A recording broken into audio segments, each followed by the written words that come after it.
The morning sun cast long shadows across the Riverside shooting range in Montana, where the annual precision shooting competition drew marksmen from across the Northwest. The crisp October air carried the scent of pine and gunpowder, while the distant Rocky Mountains stood as silent witnesses to what would become an unforgettable day. Among the sea of military uniforms, tactical gear, and expensive equipment, one figure stood apart. Frank Morrison, 73 years old, shuffled toward the registration table wearing a faded flannel shirt and worn jeans. His weathered hands trembled slightly as he filled out his entry form, and his thick glasses reflected the skeptical glances from younger competitors. "You sure you're in the right place, old-timer?" chuckled Derek Phillips, a decorated Marine sergeant whose chest displayed an impressive array of medals. His polished rifle case bore sponsor stickers, and his confident posture suggested he was already counting his winnings. Frank looked up with gentle eyes that held decades of stories. "Been shooting since before you were born, son. Figure I might still remember how it's done." The registration officer, a retired Army colonel named Henderson, studied Frank's application. "Says here you're former military. What unit?" "Oh, just did some service back in the day," Frank replied quietly, avoiding details that might change how people saw him. Before continuing, give us a like and subscribe to discover more stories of heroes whose true worth isn't measured by their appearance or age. The competition format was straightforward. 5 rounds at increasingly difficult distances, starting at 100 yards and extending to 800. Each shooter's aggregate score would determine the winner of the $5,000 prize and the coveted Golden Barrel Trophy. As competitors unpacked their equipment, the contrast became even starker. While others assembled high-tech rifles with computerized scopes and precision-engineered components, Frank carefully removed an ancient-looking hunting rifle from a battered leather case. The weapon appeared older than some of the shooters, its wooden stock scarred from decades of use. "Is that thing even safe to fire?" laughed another competitor, causing a ripple of amusement through the crowd. Frank ran his fingers along the rifle's familiar contours. "She's never let me down yet." The range officer, Captain Sarah Martinez, called for attention. "Gentlemen and ladies, welcome to the 47th Annual Riverside Precision Challenge. Safety is paramount. Any unsafe handling will result in immediate disqualification." As shooters took their positions for the first round, the atmosphere grew tense with competitive energy. Frank's hands seemed steadier now as he settled into his shooting position, though his aged frame appeared fragile compared to the athletic builds surrounding him. The first shots rang out in sequence, each competitor firing their 5 rounds at the 100-yard targets. Electronic scoring systems immediately displayed results on overhead monitors. Derek scored a perfect 50, drawing appreciative nods from spectators. Others posted impressive scores in the high 40s. When Frank's turn came, silence fell over the range. His first shot echoed across the valley, followed by 4 more in steady succession. The electronic system processed his target, and gasps rippled through the crowd. The monitor showed zeros across the board, a complete miss. "Told you that old rifle was junk," someone whispered loudly enough for Frank to hear, but Captain Martinez frowned at her tablet, noting something unusual. Frank's target showed no hits, yet the sensors behind it had registered 5 distinct impacts. This discrepancy would require investigation, though for now, she marked his score as 0. As the competition continued through increasingly difficult distances, Frank's pattern remained mysteriously consistent. Each round showed the same result, apparent complete misses, while other shooters posted respectable scores. The crowd's initial amusement evolved into pity, then dismissive indifference. By the final round at 800 yards, Frank trailed every other competitor by an impossible margin. The wind had picked up, making an already challenging shot even more difficult. As he prepared for his last 5 rounds, some spectators began leaving early, assuming the competition was effectively over. What none of them realized was that Frank Morrison carried secrets that would transform their understanding of skill, purpose, and the true measure of a marksman's worth. The 800-yard line represented the ultimate test of precision shooting. Here, environmental factors transformed marksmanship from a skill into an art form. Wind speed, temperature, humidity, and even the Earth's rotation could affect a bullet's trajectory. Most civilian shooters considered hitting a target at this distance a significant achievement. Frank Morrison moved to his final shooting position with deliberate care, his weathered frame seeming even more fragile against the backdrop of younger, stronger competitors.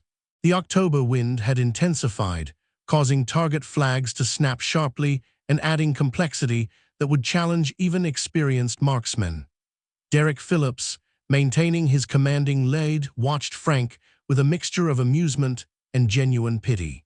"Someone should tell the old guy he can withdraw gracefully," he murmured to another competitor. "This is just embarrassing now." Captain Martinez observed Frank's preparation routine with growing curiosity. Unlike other shooters who relied heavily on digital wind meters and ballistic calculators, Frank simply studied the grass patterns, watched the flag movements, and seemed to feel the air itself. His ritual appeared almost mystical in its simplicity. "Sir," Martinez approached Frank quietly, "are you experiencing any equipment issues? We have backup rifles available if needed." Frank's eyes crinkled with a barely perceptible smile. "Appreciate the offer, Captain, but this old girl and I understand each other perfectly." As Frank settled into his prone position, something remarkable happened. The tremor in his hands disappeared entirely. His breathing became controlled and rhythmic. The aged man transformed before everyone's eyes into something that hinted at a much deeper story. The first shot cracked across the range, followed by 4 more in precise intervals. Frank's technique remained consistent with previous rounds, steady, methodical, seemingly professional despite his apparent failures. The electronic scoring system processed his target and predictably showed another complete miss. Scattered laughter rippled through the remaining spectators. "0 for 5 again," someone called out. "That's got to be some kind of record." But Captain Martinez's frown deepened as she studied her monitoring equipment. The pattern was becoming impossible to ignore. Frank's targets consistently showed no impacts, yet the sensors positioned behind the target line continued registering hits in the same precise locations. The discrepancy defied logical explanation. After the final shooter completed their rounds, Derek Phillips stood triumphantly with an impressive aggregate score that virtually guaranteed victory. Other competitors congratulated him while Frank quietly packed his ancient rifle, apparently resigned to his humiliating defeat. "Ladies and gentlemen," Captain Martinez announced, "before we declare our winner, I need to investigate an unusual technical issue. Please remain in position while we examine the target areas."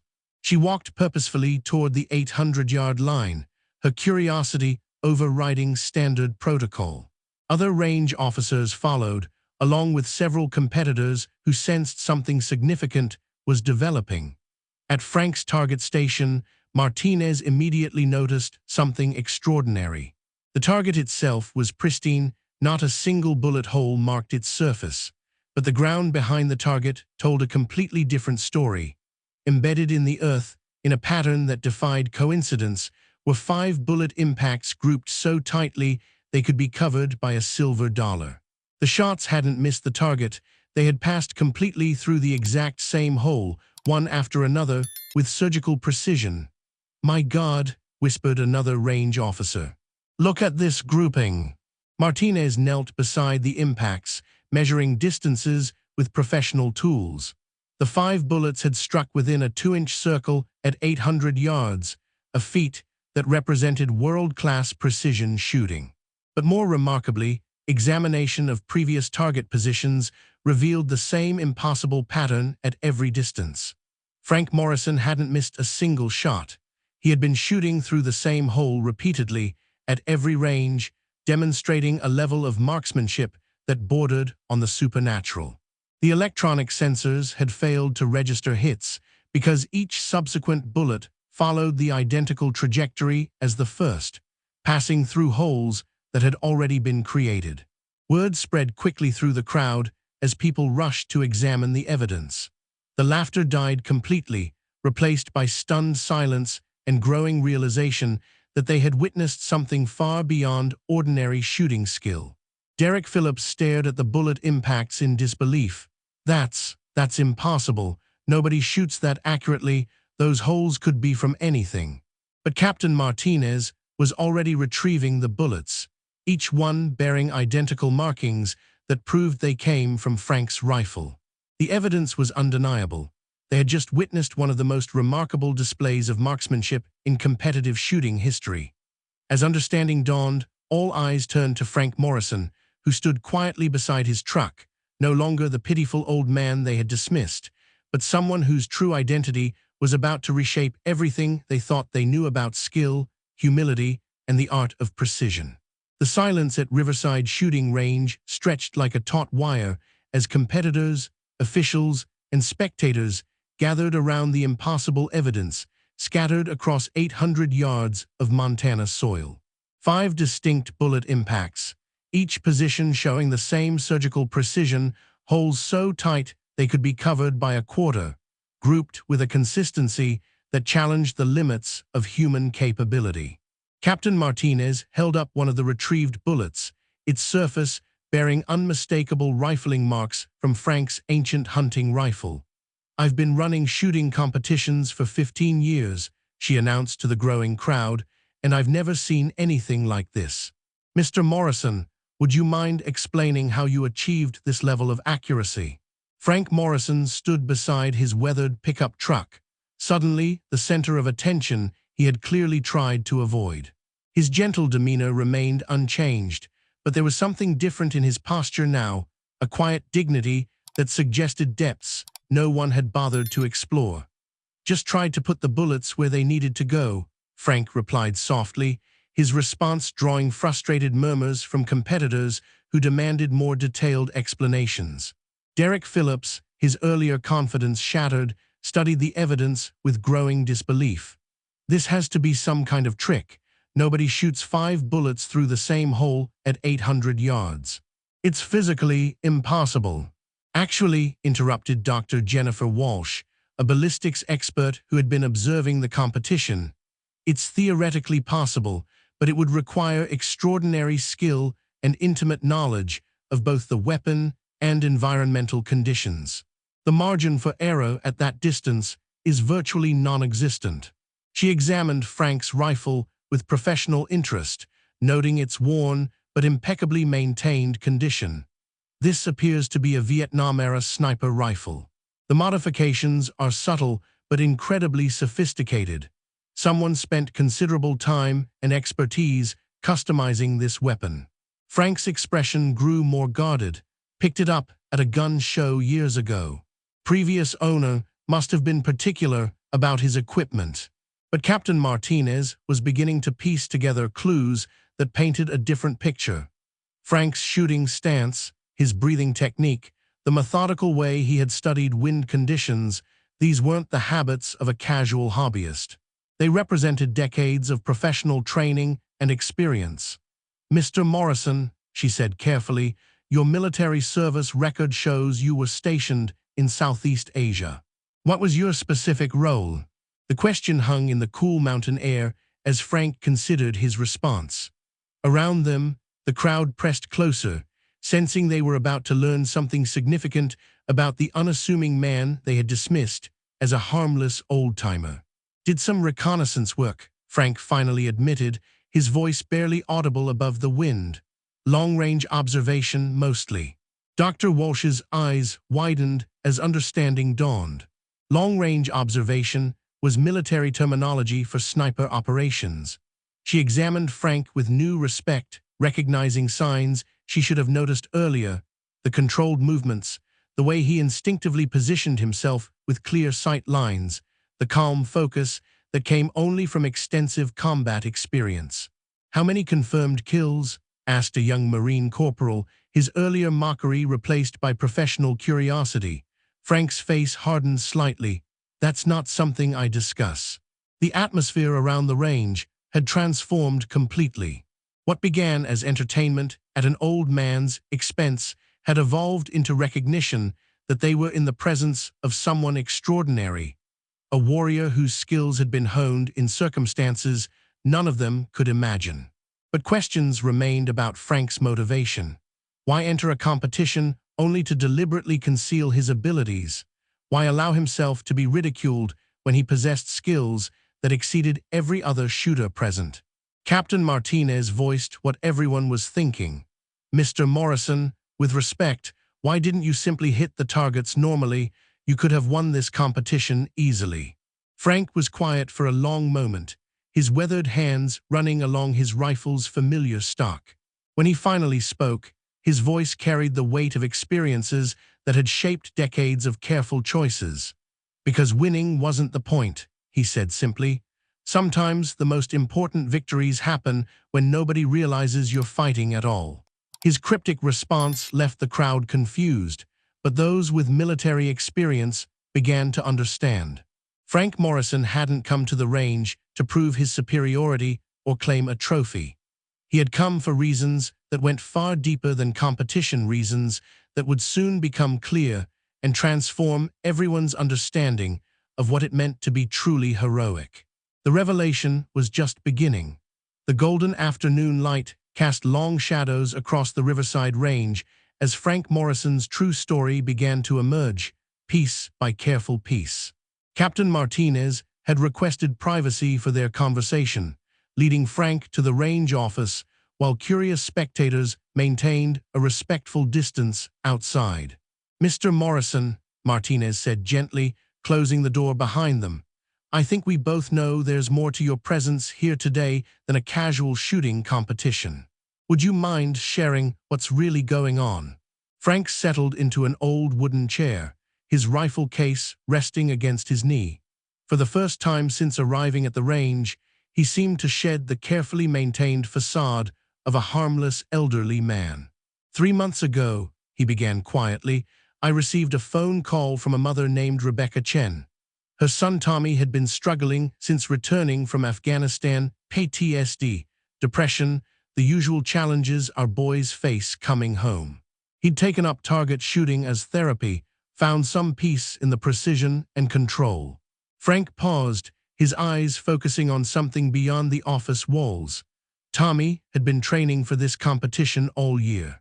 It was going to be his first real test since his discharge, a chance to prove to himself that he still had value, still had skills worth something. Martinez leaned forward, beginning to understand. "What happened to Tommy?" "Car accident 2 weeks ago.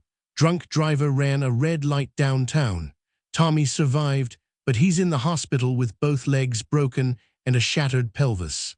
Won't be walking for months, let alone shooting competitively." The pieces of Frank's mysterious behavior began forming a clearer picture. Martinez waited patiently as Frank continued his story. "Rebecca called me because Tommy had been talking about me, the old guy who practiced at the range early mornings when nobody else was around. He'd watched me shoot, tried to figure out my techniques. Apparently, I'd become something of a puzzle to him." Frank's voice grew softer. "When Tommy learned about the accident, he became convinced that missing this competition meant he'd never prove himself as a marksman. Rebecca was desperate. She'd heard stories about my military service from other veterans and wondered if I might be willing to help somehow. So you entered the competition," Martinez realized, "but why the elaborate deception? Why not simply win and dedicate the victory to Tommy?" Frank smiled sadly. "Because that's not what Tommy needed. He didn't need someone else to win for him. He needed to understand that true skill isn't about public recognition or defeating others. It's about precision when nobody's watching, excellence when there's no applause, and the quiet confidence that comes from knowing your own capabilities." The office door opened softly as Dr. Walsh knocked and entered. "I'm sorry to interrupt, but there's something outside you both need to see." They followed her to the parking lot, where Frank's battered pickup truck sat beside vehicles worth 10 times its value. But Walsh directed their attention to the truck's license plate, Spotter 1. I did some checking, Walsh explained. Frank Morrison, Marine Corps Force Reconnaissance, Vietnam 1968 to 1971. Confirmed sniper with over 200 enemy kills. Awarded the Navy Cross, Silver Star, and 3 Bronze Stars. After discharge, he worked as a police sniper for 30 years before retiring to Montana. Frank looked uncomfortable with the attention his service record was attracting. Those days are long behind me, Doc. But your skills aren't, Martinez observed. You've been coming to this range for months, practicing in secret, maintaining abilities that most people can't comprehend. I practice because it keeps me sharp, Frank admitted. And because sometimes people like Tommy need to know that excellence still exists, even if they can't see it. The deeper purpose of Frank's actions was becoming clear. By demonstrating impossible precision while appearing to fail completely, he had created a living metaphor for Tommy Chen, proof that true worth often goes unrecognized, that the most valuable contributions happen away from public view, and that real heroes don't always wear their achievements on their sleeves. Tommy's watching the live stream from his hospital bed, Martinez realized, checking her phone. The range posts all competitions online. He's seeing this entire conversation. Frank nodded. That was the idea. Sometimes the most important lessons can't be taught directly. They have to be discovered. Outside, Derek Phillips and other competitors had gathered around Frank's truck, studying the evidence of a lifetime dedicated to precision and service.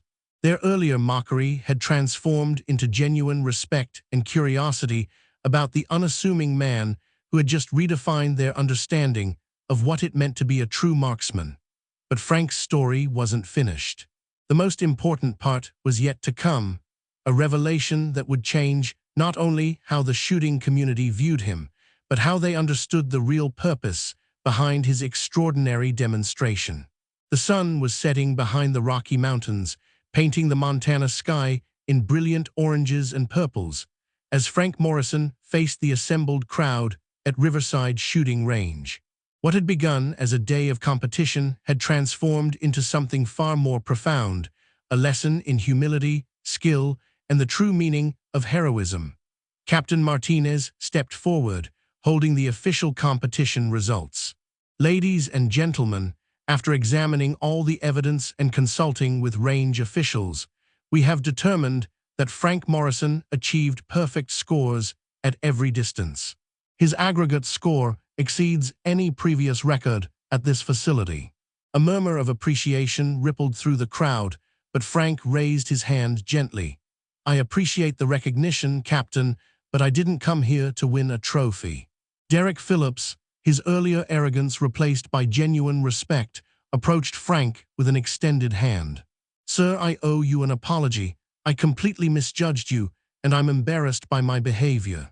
Frank shook the young Marine's hand firmly. No apology needed, son. You saw an old man with outdated equipment and made reasonable assumptions. Most days, that's exactly what I am. Dr. Walsh held up her tablet, showing a live video call connection. Mr. Morrison, I believe someone wants to speak with you. The screen revealed Tommy Chen in his hospital bed, his young face a mixture of amazement and understanding. Bandages covered much of his torso, and both legs were elevated in traction, but his eyes were bright with newfound insight. Mr. Morrison, Tommy said, his voice carrying clearly through the tablet's speakers, I've been watching the live stream all day. At first, I thought you were I thought you were missing every shot. Frank moved closer to the tablet, his weathered features softening. And now I understand what my mom meant when she said you had something important to teach me. You weren't missing at all, were you? You were showing me that real skill doesn't need an audience. The crowd pressed closer, sensing they were witnessing something significant. Tommy continued, his voice growing stronger. For months, I've been obsessed with proving myself, with showing everyone that I'm still worth something after Afghanistan. I thought this competition would validate my abilities, prove that I'm not just another broken veteran. Frank's expression grew gentle but serious. And what do you think now, son? I think I've been measuring worth the wrong way. You spent all day demonstrating world-class marksmanship while everyone laughed at you. You never defended yourself, never showed off, never demanded recognition. You just did the work. Tommy's insight resonated through the assembled crowd. Many of the competitors began to understand that they had witnessed something unprecedented, a master craftsman so secure in his abilities that external validation was irrelevant. "There's something else," Tommy continued. "Mom told me you've been paying for range time for disabled veterans every Tuesday morning. Anonymous donations, no credit taken. How long have you been doing that?" Frank looked uncomfortable with the revelation. "That's not important, Tommy." "It is important," Tommy insisted, "because it shows that your whole life is like today's shooting excellence without recognition, service without applause. You've been teaching lessons I was too proud to learn." Captain Martinez approached Frank with the Golden Barrel Trophy and a check for $5,000. "Mr. Morrison, you've earned these." Frank accepted the trophy, but handed back the check. "The prize money goes to the Veterans Assistance Fund. As for this," he held up the golden trophy, "I'd like Tommy to have it when he gets out of the hospital." "Sir," Tommy protested from the tablet screen, "I didn't earn that." "Son," Frank replied, his voice carrying the wisdom of decades, "sometimes the greatest victories happen when everyone thinks you've failed. You've learned that excellence doesn't require an audience, that true worth isn't measured by public recognition, and that the most important battles are fought quietly, with integrity and purpose." Frank looked around at the assembled crowd, competitors who had mocked him, spectators who had dismissed him, officials who had underestimated him. Today wasn't about winning a shooting competition. It was about understanding that heroism comes in many forms, and the most valuable contributions often happen when nobody's watching. The crowd fell silent as Frank's words settled over them like the gathering mountain dusk. Derek Phillips was the first to begin clapping, followed quickly by others until the entire range echoed with sustained applause. But Frank Morrison, the unassuming man who had spent a lifetime serving others without seeking credit, simply packed his ancient rifle, climbed into his weathered pickup truck, and drove quietly into the Montana sunset, leaving behind a lesson that would be remembered long after trophies tarnished and records were broken. Sometimes the greatest victories happen when everyone thinks you've failed, and sometimes the truest heroes are the ones who never ask for recognition in the first place.